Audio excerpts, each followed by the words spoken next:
Hey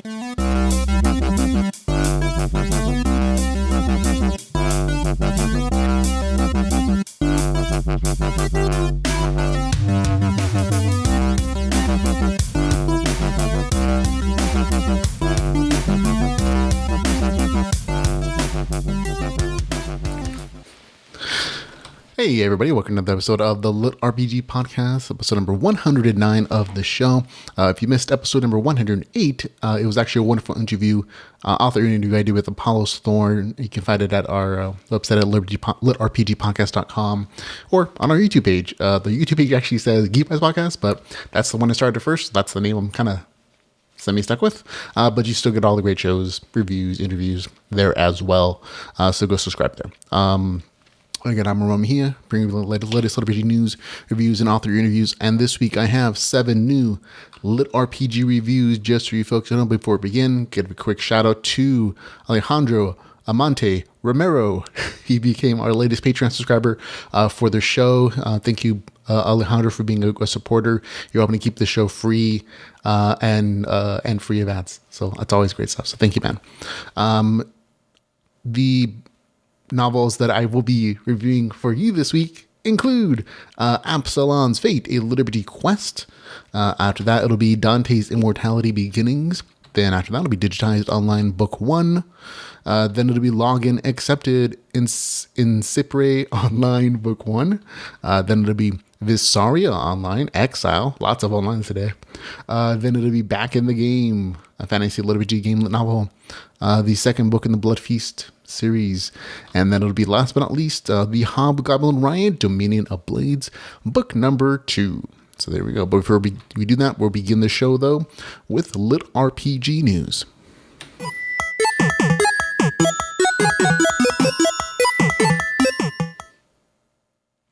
And in LitRPG news, we begin with a interview / novel narration brainstorming session that happened over at Sound Booth Theater Live, hosted by, of course, Jeff Hayes and his wonderful crew of narrators.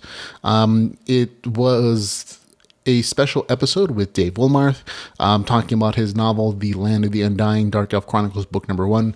We talked to him recently as well. Great stuff. Great review. That particular episode of Sound Booth Theater, very entertaining, which is why I mentioned it. It's a combination of like a mini discussion about the book, but also some live testing of some voices for the audiobook narration. A lot of Sound Booth Theater is normally just like audiobook narration. So it's a little entertainment-ish, but also audience interaction where like the audience can just request certain voices or certain passages read of a story or something. But this was more of a combination of like, mini author interview with the traditional stuff the Sound Booth Theater does, which is like audiobook narration, testing, and brainstorming. There's actually some very, very funny scenes when the 3 narrators were together, and especially a very hilarious bit where Lori Catherine Winkle does an orc impersonation that has everyone laughing their pants off during the thing. So go check it out. We'll have a link in the show notes for you, of course.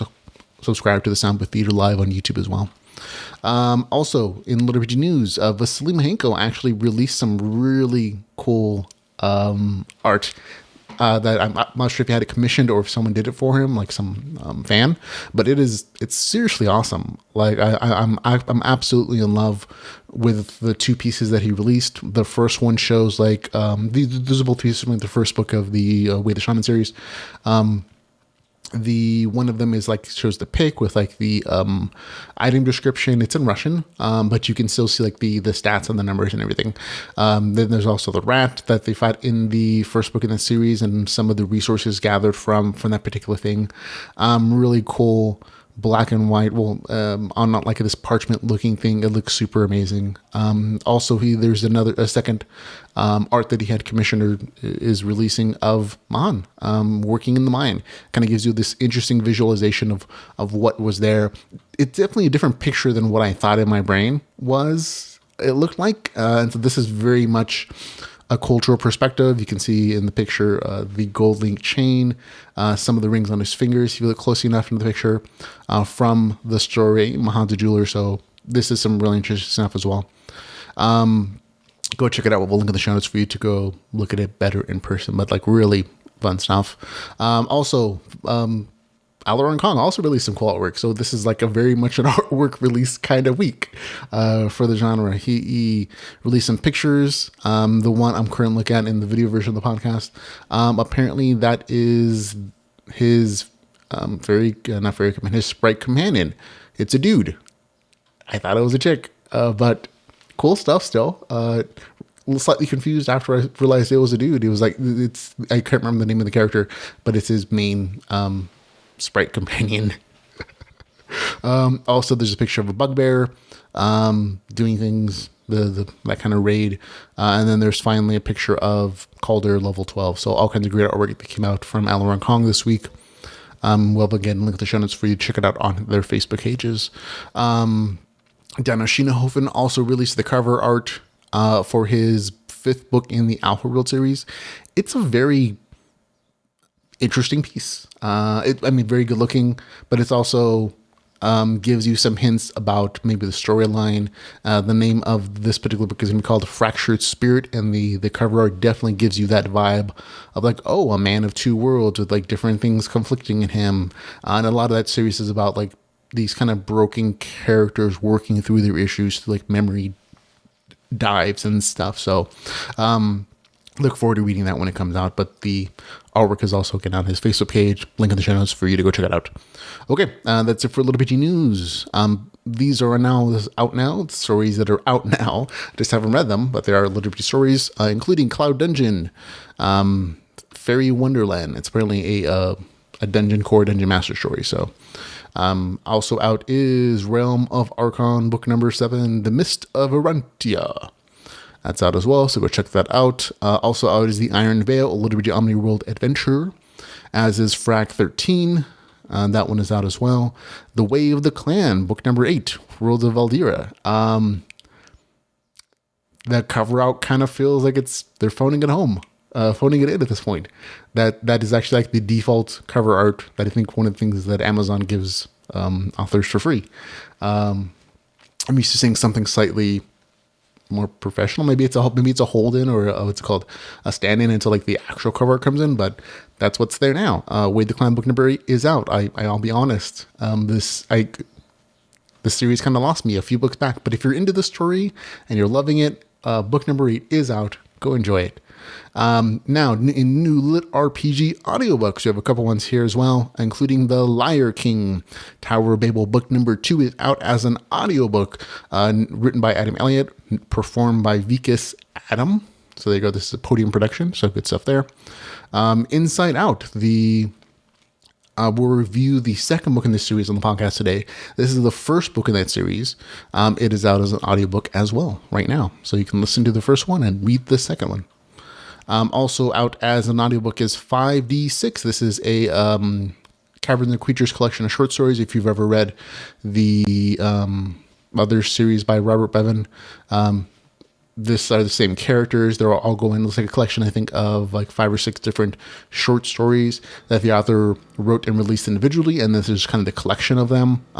Some of the stories are always going to be hit or miss depending on how you feel about them, but it's a nice, interesting collection. So go check that out as an audiobook if you haven't already read the series. Some of the short stories are really quite funny as well. Okay, now on to upcoming LitRPG. This is just where I read off all the stuff that's coming out that I know about. You can feel free to skip it, but there are some new additions to this list. Countdown Rally Benders book number 1 is out on April 23rd. This is a new series from Michael Antonoff.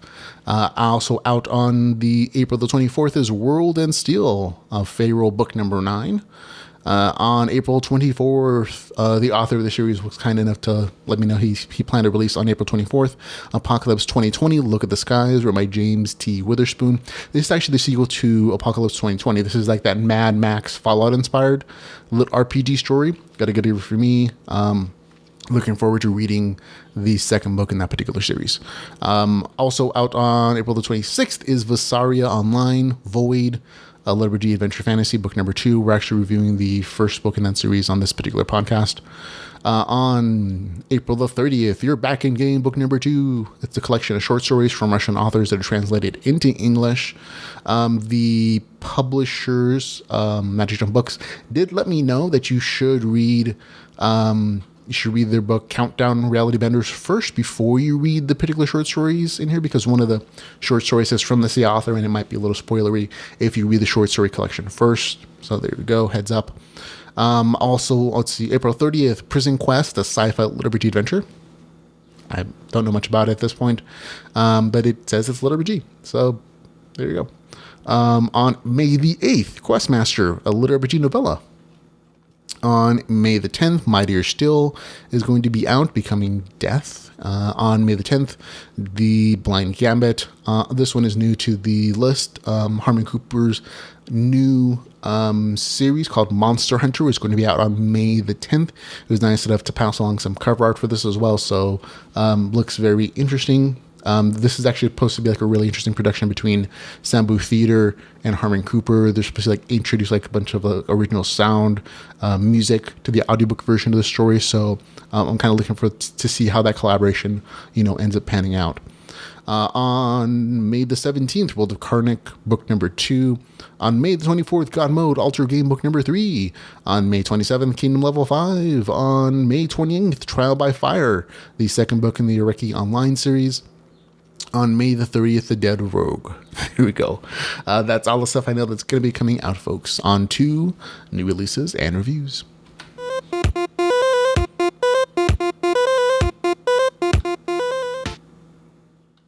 And in new releases and reviews, we're going to begin the show with the review of Absalom's Fate, a LitRPG quest, the Everlands book number 1, written by J.D.L. Russell.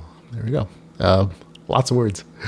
This one is 262 pages, $3.99. It is available on Kindle Unlimited. Here's the author's description of the story. Sean Morrow is desperate to enter the Everlands, a recently released, groundbreaking VR game that is all everyone's talking about. He's so desperate that despite being underage, he sneaks into a gaming lounge just for a chance to play. The Everlands has everything he'd hoped for: daring quests, wicked monsters, and more than a few intriguing women. But Morrow is also in danger. For reasons he doesn't understand, the gods of Everlands are in conflict and he's caught in the middle of it. Stuck in the game, Morrow has to quickly gain power in order to discover the reason behind the game of the gods and put an end to it before the Everlands are destroyed, and Morrow along with them. So there we go. Okay, full disclosure. The author was nice to send me an advance copy for review. I purchased it once it became available. The opening of this novel is a little funky. It opens as this kind of cyberpunk theme, which is a little frustrating to me because I don't really like that kind of opening or premise. It never really works as far as I've seen in the genre, where a player is in full immersion and can't let go out. The game company apparently can't do anything to help, and send someone into the game to solve the problem for there. And that's a very common introduction when somebody's trying to combine cyberpunk with LitRPG, like creating a problem that can only be solved from within the game. It never really makes sense to me because these are the developers. They have the original code. They programmed it. Even if like an AI runs it, they program the AI, hopefully with like restrictions and a bunch of rules and them having overriding access. So that premise never really made sense to me. But thankfully, that's not what this ends up turning about. This is not a cyber punk like theme story or this cyber thriller or anything like that. The theme doesn't continue past the 5%, and instead it just shifts to like this trapped in the game slice of life story where the main character, Morrow, is a teenager. He breaks into a game club to play this hot new over 21 and over game, which is never really explained why it's 21 years and over only, and it only has to be in these gaming lounges. People apparently can't play it at home. But again, once he actually gets into the game, everything smooths out. It's a fairly good introduction into the world once it gets in the game world. The things before that are a little rough, we'll say, story-wise, at least for me. The premise is a little shaky. But again, once he gets in the game, it's really slice of life, which is fine. Just be aware that's what it is. For a lot of the story, he goes on a bunch of adventures, gets some XP, levels, explores the kind of build he wants to make. The game mechanics in the story are very open. They have like several interesting aspects in that everybody has access to mana, spirit, health, and stamina bars. So you, as a player, can draw from any of those sources to either for your spells or your abilities or skills. But mana and spirit are actually also finite resources, and that once you spend them, they don't regenerate naturally. So you have to either find alternative sources to regenerate them, praying at temples, praying at mana taps, or have some special ability to recover them. But I thought it was a really interesting twist on that kind of game mechanic, at least. There are some minor themes, again, of the main character being stuck in the game. But honestly, it's not something that's super important to the story. It's more like, oh, he's just occasionally reminded, I'm stuck in the game, I should probably be worried about this or something. It becomes something that's more part of the plot, like later in like the third, fourth act in the story. But for most of the story, it's just like, oh well, I'm stuck in the game, I guess I'll just have fun. That's kind of what the main character thinks. About the 26% of the Mark story, the story actually gets interesting. It actually develops a plot. And the main character gets a dark quest to poison the Temple of Rabagot. Sorry, spoilers. But I mention that because everything before that and a lot of the stuff after that is just kind of like this okay slice of life questing and adventuring stuff. But this point at this one dark quest kind of starts like the main plot that I think is the most interesting part of the story. Unfortunately, it also drops out after that. After that, just becomes like, again, the main character doing stuff. He's seemingly getting this random questing with an NPC guide whose purpose is ultimately real to be this kind of forced romantic interest. And to me, it feels like her only real purpose there is to pull at your heartstrings near the end of the story.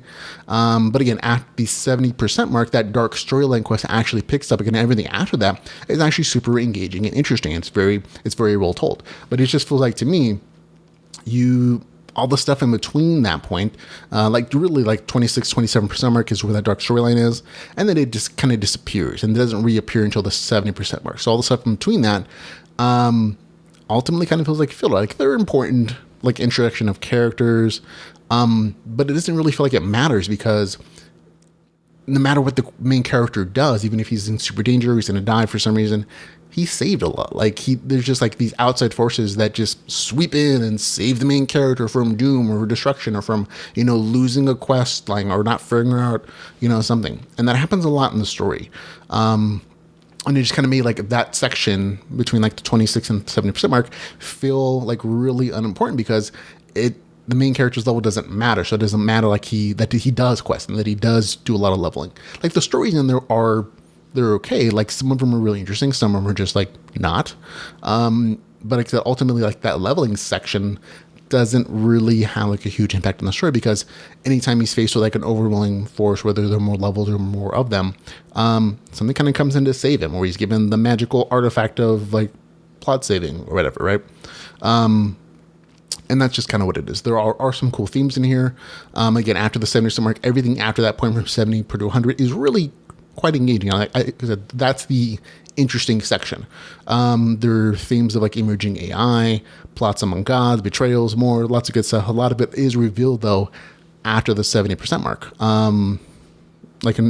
Some good stuff there, including some good twists. However, again, after those places, I kind of fell asleep, and that's kind of not a great sign for the story. And it wasn't just once. I actually tried to read this in 2 different days because I kept nodding off, but like in 2 different occasions on 2 separate days, and like in the middle of the day, I fell asleep reading like that section between 27 and like 70%. So it's not, not the best sign for me. Like maybe other people would do this a lot more. I know there's some good reviews online so your mileage may vary. Overall though, for me though, I like that dark storyline because it was interesting. It was something different than just, I'm going to go into quest and get some XP. Which is like very slice of life, which is fine. It's just that these popped out as being amazing and interesting, and then they went away, and then they came back at like 70% marks. So that means like 60 or 70% of the story is just not engaging for me. Like it literally put me to sleep, and I can't ignore that as a review. Like I really like the last 30%, and I'm hoping that kind of engagement bleeds into the next book in the series, which I absolutely plan to read. But because most of it kind of literally put me to sleep, I have to give it a 5 out of 10 because it was not as engaging as I hoped it was. But go read it for yourself. Go check it out. Go read a sample. Maybe you'll enjoy it a lot more than I will. There we go. But that's a score of 5 out of 10 for Absalom's Fate, a LitRPG quest, the Everlands book number 1. There you go. Okay, on to our next review, Dante's Immortality Beginnings. Now, this one was actually recommended by Jeff Hayes. He is doing the audiobook narration with Sound Theater Live Sound Theater, I should say, for this particular novel. He's already engaged as the narrator. It's written by Antonio Terezini, and Jeff says that hopefully the audiobook version of this will be out within the next couple weeks. Okay, it is 452 pages. It is $3.99. It is not available on Kindle Unlimited as a purchase or not. It's unfortunately it's not in KU, and that's because the story is still on the Royal Road. This was originally written again as a Royal story. On the Royal Road, it has more than 120 chapters at this point. By the time you're listening to this podcast, I think it's at technically 119 as of the second. And this novel contains the first 57 chapters of that particular story. They've been edited, they've been cleaned up, so this is a pretty decent version. There's still like an occasional tiny error, but overall it's much improved over the original version if you read that. Here is the author's description of the story. For those who reside in the outer regions of Valeria, the day of bestowal is what determines their destiny. It is the holy day of the goddess, the day that allows those of age to step forward and receive her blessings, to embark on the path that she has chosen for them, to receive their classification, which dictates their strength and ability. For those people, the holy day of bestowal represents fate itself.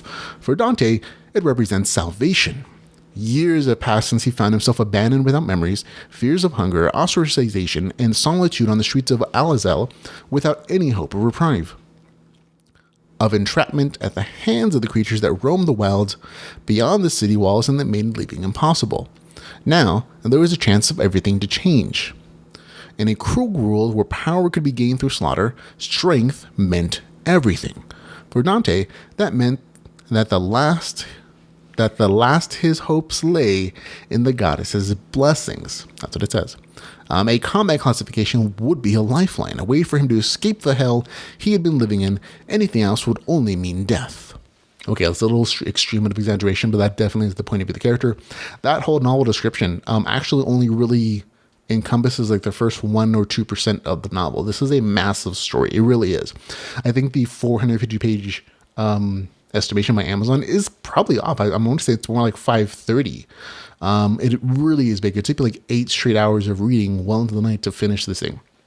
As far as like price point per page count, really spot on. $3.99 for over 450 pages.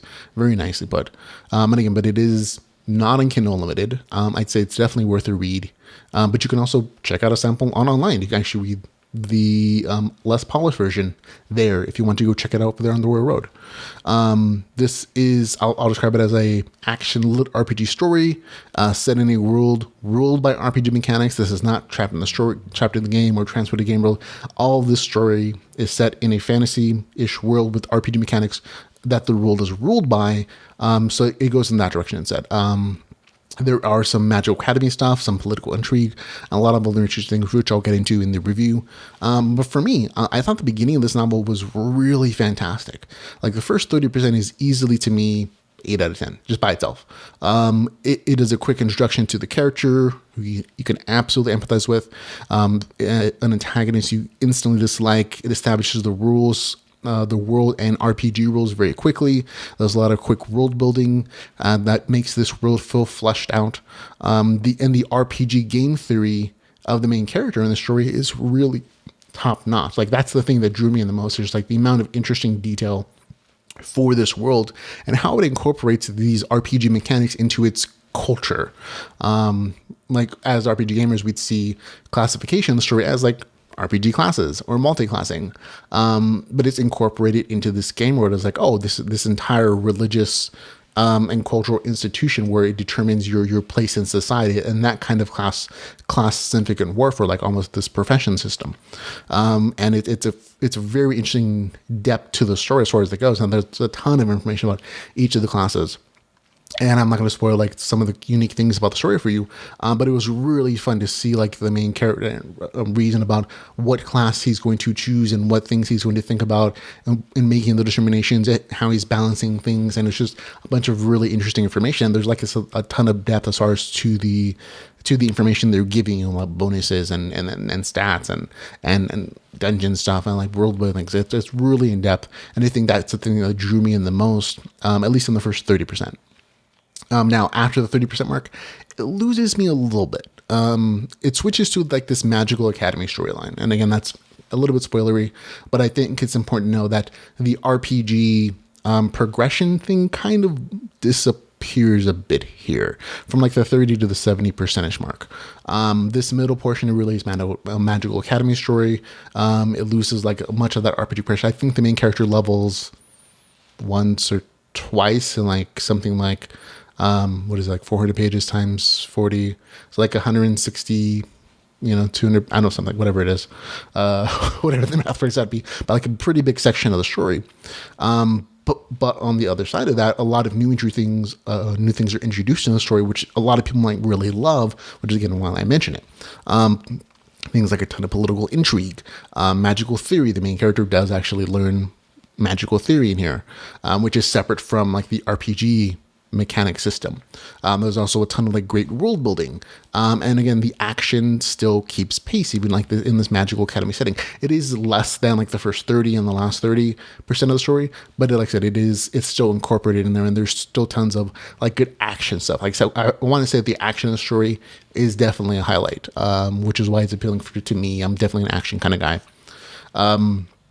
But after that 70% mark, again, the story shifts a little bit, but that RPG progression also does come back a lot. Like you get more RPG theorizing about how the main character wants to develop his character and his classifications, and that returns to life. There's a lot more like leveling at that point. The end of the story kind of shows off its serial roots in that there is not like a real ending to this. It's more of like a break in the story, and that's a consequence of this coming from this serialized story online that's over 120 chapters at this point. And this is just like a good break point of the story, that doesn't like lose anything. Like there's a whole new chapter going to open up in book 2, of course, but it does show kind of its serial roots and that there's no like firm resolution or anything. So if that bothers you as a reader, that part may annoy you. Overall, though, I had a really good time reading this story. It really is great. Like I said, I finished it in one sitting. I was literally up until like 6 a.m. Reading it. I started it last night. It was definitely a page turner. Action is top notch. The RPG mechanic again blend beautifully with the world building. I really love that incorporation of those mechanics in the very culture of this society. I thought it was a great twist, or great like incorporation. Personally, I'm not a big fan of like political intrigue. Even I thought like this was done pretty decently well. It's just not my thing in general. But if you love political intrigue, if you like that, if you really like that kind of stuff, you're really gonna like this novel. For me though, I still had a good time reading it. For me, it gets score 7 out of 10. If I was like subscaling it, I definitely say this was like 7.8. 7.7, 7.8, almost, like I said, almost an 8. It's just that a few things in the Magic Academy stuff, the lack of RPG progression in that section, and the political intrigue, which just isn't my thing, kind of dropped it down a little bit for me. But there's plenty of people online who just absolutely love this story. And again, it hit top 100 on Amazon for a bit, which is why Jeff Hayes picked it up as a narrator. So go check it out. That's a 7 out of 10 for Dante's Immortality Beginnings. There you go. Okay, on to our next review, Digitized Online, book number 1. There you go. Written by Richard J. Thorne. This one is 294 pages, $3.99. It is available on Kindle Unlimited. Here's the author's description. Ivanhoe Darkwolf. He entered the game in a blinding flash of light. He had no memory of who he was, where he came from, or why he was there. Where was here, anyways? All he knew was that he had entered an online game full of magic and wonder and fantastical beasts. But something was wrong. The world that he knew was gone. All the people, his family, loved ones, and everything had been shattered and stolen from him. Okay, this is me. That doesn't make sense if he doesn't remember any of them. Just saying. And he was tasked with saving the last remnants of the human race. But he wasn't alone. In a race against time, Ivanhoe must overcome his fears and battle his way to victory. But the AI had other plans. She didn't know that there were any survivors, not at first. Time is not on his side. Will he fight and die alone, or will he pull other digitized players into the game to aid him on his quest? There we go. The author does warn, this is an epic 100k word novel. You will find adult themes, violence, language, stats, and more. So there we go. Price point wise, slightly expensive at $3.99 for like 300 pages, but appropriate. Also on Kindle Unlimited. I should warn you though that there's aren't just adult themes in this novel. There's graphic sex scenes in the story. So just be aware of that. If that's not your thing, or if you don't feel like skipping them, if you can't skip them, just don't need this because there are several of them. So just heads up. This is a fairly decent trapped in the game slice of life story with like AI awareness sub-themes. The main character, Ivanhoe, is stuck in the game trying to level up as quickly as possible so he and the other humans that get summoned can fight a rogue AI that's devouring the humans in limbo. Like this is kind of a post-apocalyptic story in that this AI took over as it's destroying the world, and there's like some humans who are caught in limbo. And so she's devouring them slowly, and the main character is trying to pull them out of the limbo to play in the game, but at the same time, he's making her aware slowly that there are survivors. So it's a very interesting mix there. But it's all kind of just a good excuse to justify a lot of adventuring and leveling up, which is perfectly fine. The game mechanics are what you expect from a class-based system, kind of restricted. The main character is a hunter that gets increases in stats, health, mana as he levels. Every odd level, he gets a new ability related to his class. There's a little bit of crafting, but it's not particularly detailed. It's mostly like just collecting stuff. Overall, this is a pretty decent against slice of life story. So if you're okay with that, this is what that is. Each quest is almost like this little short story. Some of them are dull. Some of the short story adventures are entertaining and funny. It's kind of a mixed bag. Towards the end of the story, there's an introduction of an animal companion that absolutely is a highlight of the story. Like it's a super adorable character. And I honestly just wish she was introduced sooner because it would have made the entire story a little more enjoyable. Not that it's bad or anything. It's just this character was super funny and interesting. However, the graphic sex in the story kind of pulled it just enough from the enjoyment, for me at least, that it drops into the 6 out of 10 range for me. The sections themselves, they're decently written. They're actually longer than some of the quests the main character goes on. But the scenes themselves don't really make sense in context of the story. They just feel like they're there for being there, which is fine as an author. Like you write what you want to write, but for me as a reader, like they don't make sense. Like the main character in the story has a charisma of like something like 2 or 3 or whatever, but it's really super low.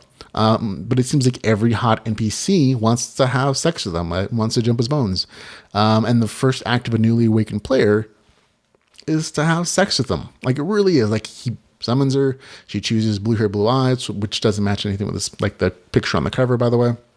But the first thing she does is just she wants to have sex, and she's described very often as a sex bot. It kind of feels like that's her only purpose there, besides like later on being like this, DPS character.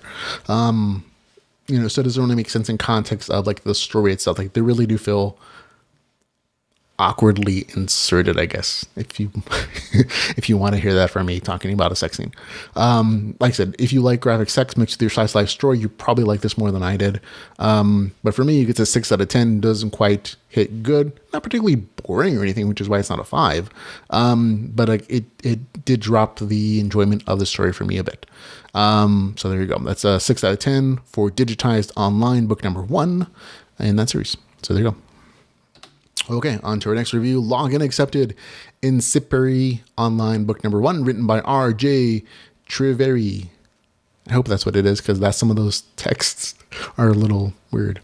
Here we go. It is 357 pages, $4.99. It is available on Kindle Unlimited. Here's the author's description. In 2049, the singularity has emerged from the depths of the internet, and the world is better for it. Earth has entered a golden age of technology, and man and artificial intelligence share the world in peace. For those that aren't satisfied with the physical humdrum of Earth, the singularity's people eagerly welcome humans into their home of Incipere. But new golden age or not, the world keeps on turning as it always has, and it still isn't always datum and daisies. Just ask Athos Aramis. After being mugged, stabbed, and left with critical spine injury, Athos' last option is to trade one machine-supported life for another and let his mind be downloaded into the world of Incipere. Thanks in part to some outdated guidebooks, his journey is less than ideal, and as the newest alchemist of Incipere, Athos must learn to survive as he goes. His biggest lesson, Incipere and its denizens shouldn't be taken lightly. So there we go. Full disclosure, I received an advanced copy of the novel for review, purchased it when it came out. This is a transported to an AI-created game world with simplistic crafting mechanics. The main character, Athos, again, is dying. I actually think the beginning of the story is really well done. The main character is dying, and he has to qualify for a brain upload to the virtual world created by self-aware artificial intelligences. And again, the author does a really good job of very efficiently establishing why the main character wants to live in this world, while simultaneously creating empathy for the character and doing some world building. It's a super tight intro, and it's a really good hook. The main character is in the game world by the 4% mark, so yay, good start. Now, once he's there, he creates a character where it's kind of like this Alice in Wonderland introduction to the game world. He kind of wanders about, learning about things, seeing the weird and wonderful things hanging around, and he's constantly surprised by them, like deer with knives on their antlers. And it's kind of the slowest section of the story, but it reveals game mechanics in the world and introduces all the important characters of the story. And I'd say don't skip it because, again, it's actually kind of important because even though it is a little bit slower, all the important people in the story are introduced in this section. So there you go. The pace of the novel picks up at about the 20% mark of the story when the main character goes on his first dungeon dive all by himself. And from there, and actually it's a fairly, the pace is a little bit quicker, I should say. It takes some very interesting turns. There's action, betrayal, failure, player versus player comments, some guild intrigue stuff, some really interesting and good storyline stuff. The game mechanics story are moderately detailed. You can get plenty of information about the main character's class specifically. Alchemist, which is, again, described in the novel description. And it eventually changes or modifies, I should say. But it's an interesting mix. Data integrity takes the place of health and stamina bars. So strenuous acts and damage from fighting reduce it. The main character needs to rest to recompile or use special items to do it. There are ranks instead of levels for players and the native AI inhabitants, but nothing like that for monsters, which I thought was an interesting omission. That combined with the lack of damage notifications kind of makes it hard to tell how difficult the fight is or how challenging a particular monster is, because there's no reference points for them specifically. And again, small minor gripe. Crafting and gathering are almost automatic, which is kind of a disappointment for me because Alchemist as a class seems to me very crafty, and I'm a huge fan of crafting personally. So it's a little disappointing to see how minimalistic and almost automated it is. There are some cool potions that are made, and the way that they were used in combat is very interesting. But again, the actual crafting is, it's very automatic. Let's see, other information on classes, monster abilities sometimes kind of feel made up on the spot, especially towards the end of the story. Which is, it is what it is. The only minor, again, graphic you're going to have in particular is kind of with the ending a little bit. It's not a bad ending. It's very interesting. But if you remember the Lord of the Ring movies, especially the last one in that series, the Return of the King, it's a lot like that. And just when you think the story ends, and there's this big build of resolution, and we're gonna do the thing that's gonna save everybody. Then there's 5 more endings. And it just kind of felt like it went on a little bit longer than it needed to. So just be aware that if you think the story is going to end soon, it probably isn't. It's probably going to be another 4 or 5 endings. So just a heads up. Overall, though, I had a good time reading it. Once it got to the action, like I said, it was very enjoyable and engaging. I especially like that not all the problems in the story are resolved by violence. this isn't a straight action story. Like that's not the emphasis of it, but the action is relatively decent. But I do like the fact that, again, not all the stories are solved by action and by murdering. I like the fact that some quests or dungeons actually have alternative methods of like resolving them. I thought that was nice. For me, I had a good time with it. Again, it gets a score 7 out of 10.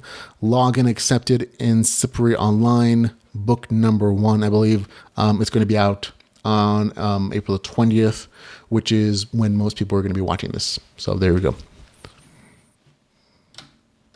There you go. Next one is Visaria Online, Exile, a LitRPG fantasy adventure written by Riley Morrison. It is 169 pages. It is 99 cents, so beautifully priced. It is available on Kindle Unlimited. Here is the author's description.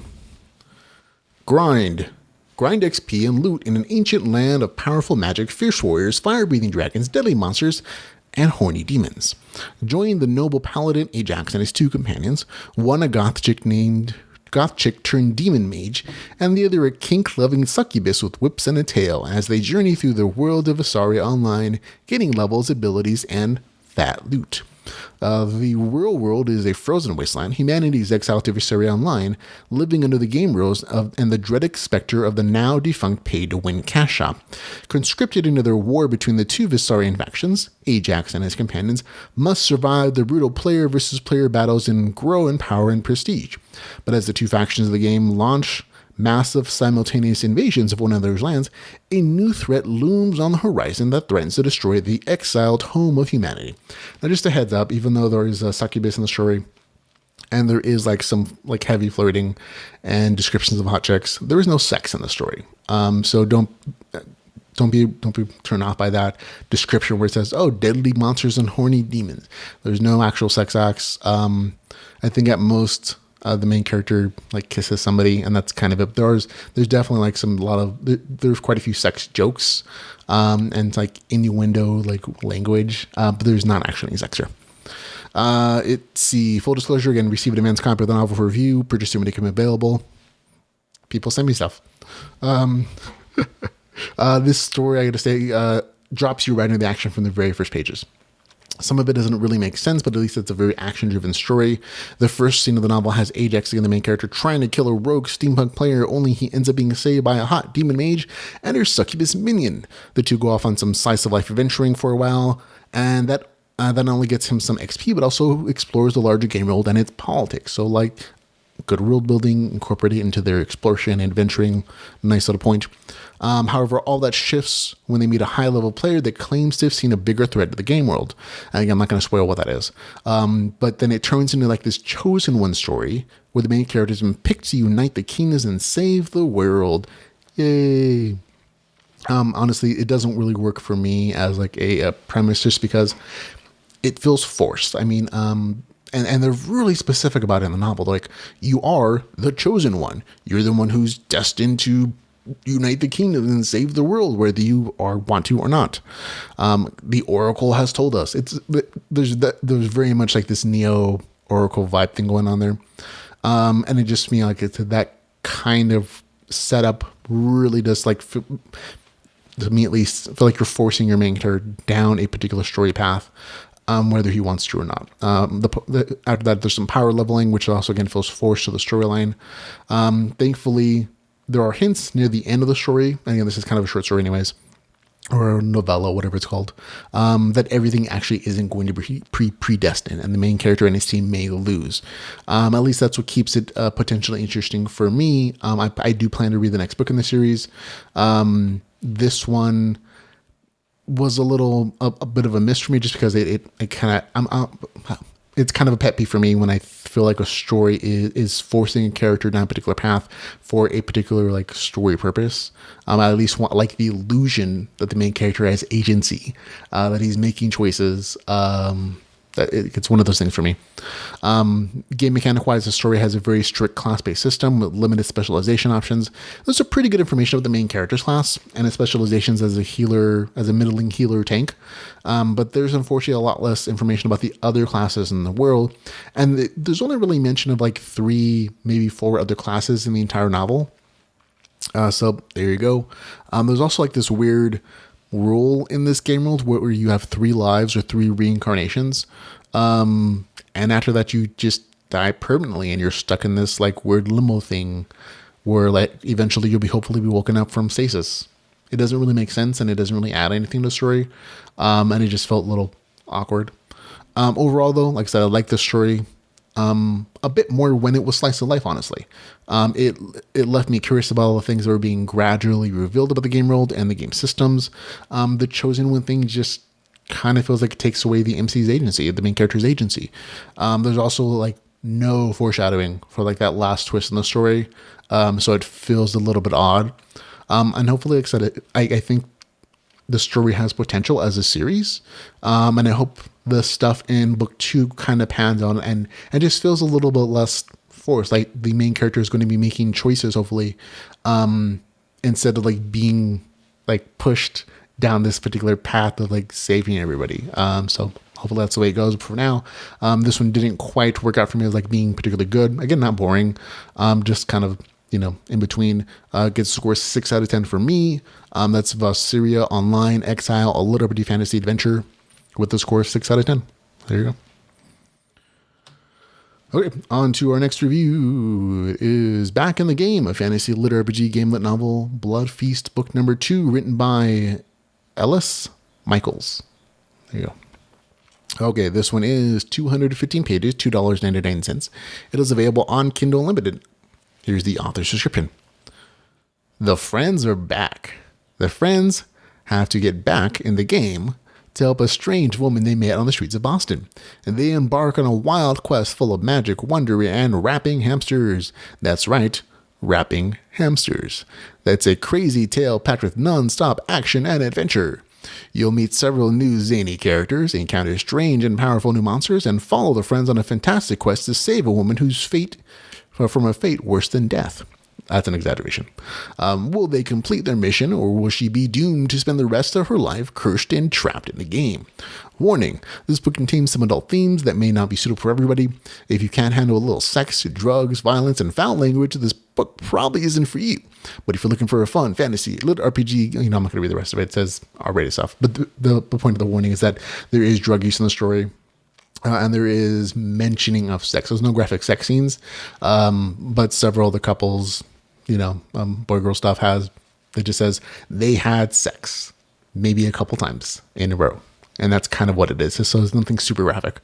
But I think the drug use for a lot of people is probably going to be a bigger issue just because that's kind of a no-go starter for some people, but I'll get into that in the review. I really actually enjoyed the first book in this series.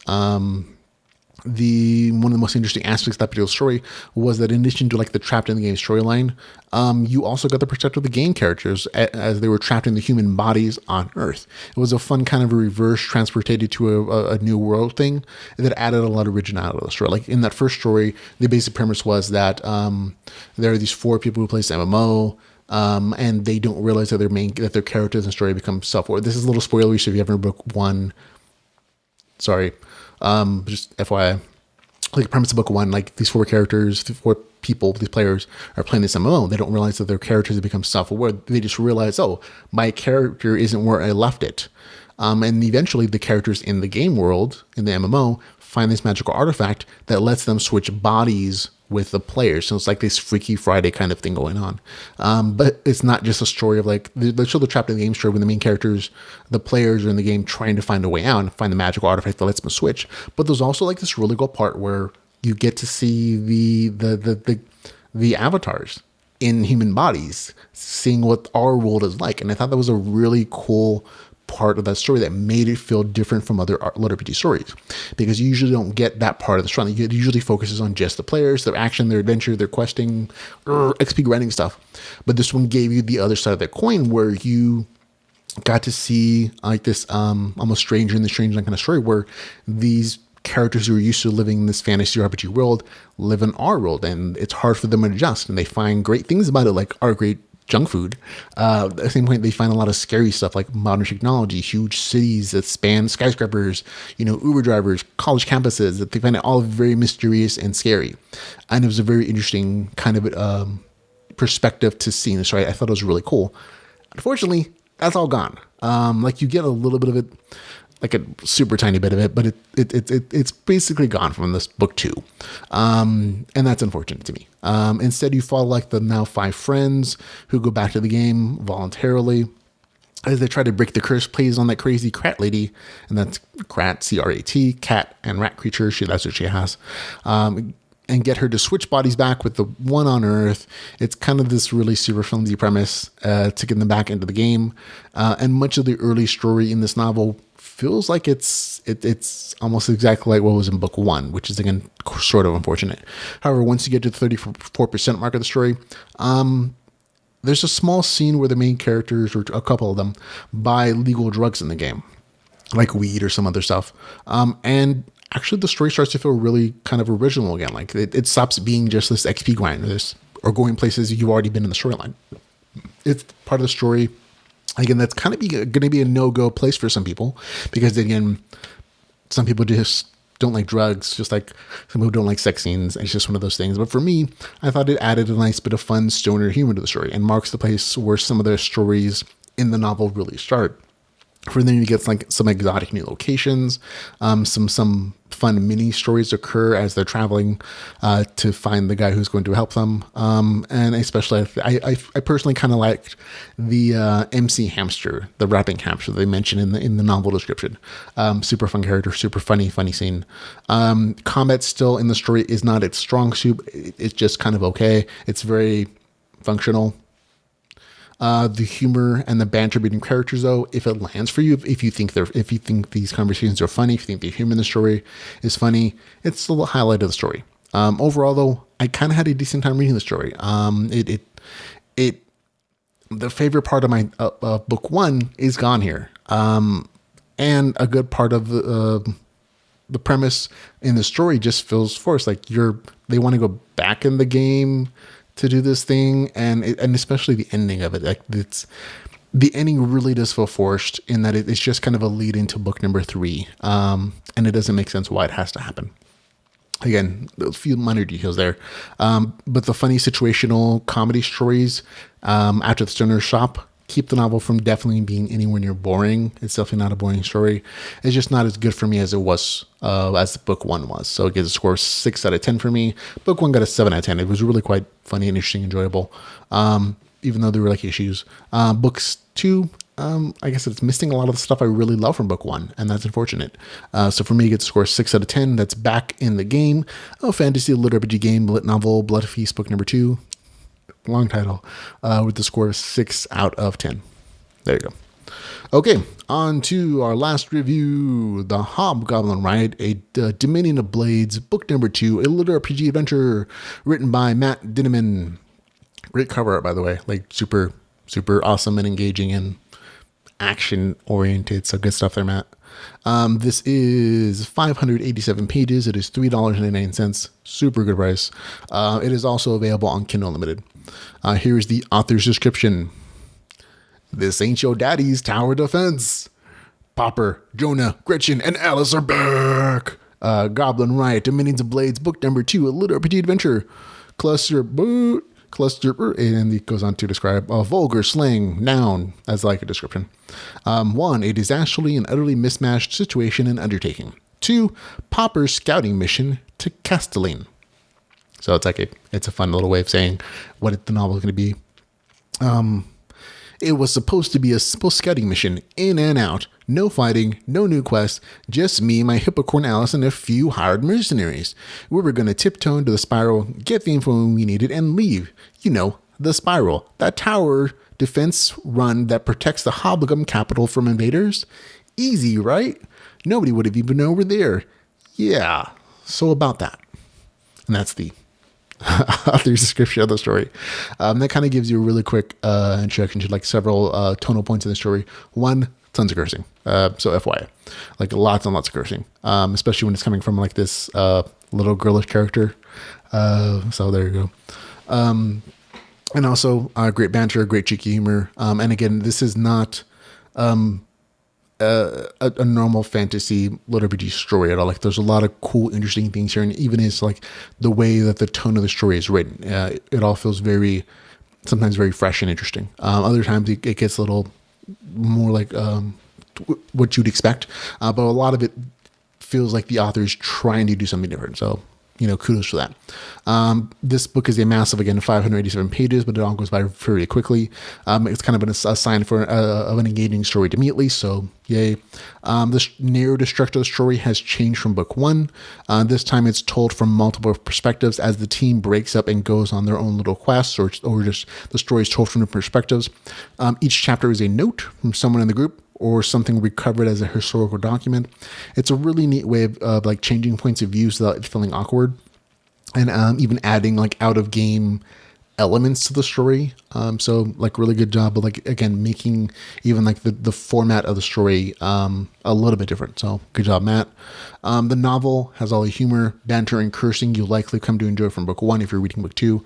The story has greatly improved in feeling less forced. And I think this is the biggest improvement for at least me in the story. Like I liked book one. I really did. But it got a 6 out of 10 because a lot of the things that happened in the story just felt like the author was pushing the characters in a particular pathway. And again, it's kind of a pet peeve for me, so it just brought down my enjoyment level. But in book two, there are still a few places that occurs, but it's a lot less. And a lot of the story is just better set up. And I think a lot of it has to do with the fact that the setup for the world is done.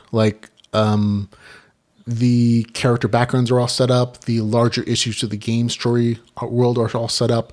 So the author can kind of just send his characters on these fun, crazy stories and quests, and that allows for a much better narrative structure, at least to me, because you don't have to hide like secrets that you're going to reveal later, or you have to have like stories on a particular path to reveal, you know what I mean?